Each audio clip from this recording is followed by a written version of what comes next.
Hey all, Karthika మాసం కదా, no onion no garlic recipes చూసేద్దామా. ఈరోజు అయితే నేను పన్నీర్తో ఒక రెసిపీ షేర్ చేయబోతున్నా. ఫస్ట్ అయితే ప్యాన్ పెట్టుకొని ఆయిల్ వేసి టొమాటో, వాటర్ మెలాన్స్, జీడిపప్పు, హోల్ గరం మసాలా, పుదీనా, కొత్తిమీర, అల్లం వేసి ఫ్రై చేసుకోండి. టొమాటో సాఫ్ట్ అయ్యాక మిక్సీ పట్టి పక్కన పెట్టుకోండి అనమాట.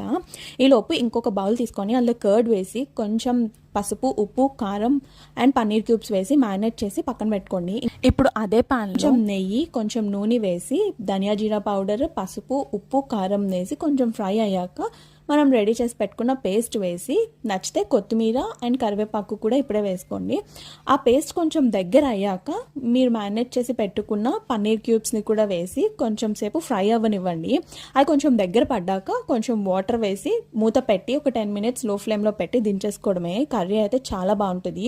ఇది రైస్, రోటీస్, పుల్కా, నాన్ అన్నిట్లో కూడా బాగుంటుంది. ఒకసారి ట్రై చేయండి. మీకు గ్రేవీ కన్సిస్టెన్సీ ఎక్కువ కావాలంటే గసగసాలు పేస్ట్ చేసి వేసుకోండి, టేస్ట్ ఇంకా బాగుంటుంది. నేనైతే వేయడం లేదు ఎందుకంటే మా ఇంట్లో మసాలా చాలా తక్కువ తింటారు. వీడియో నచ్చితే లైక్, షేర్ అండ్ సబ్స్క్రైబ్.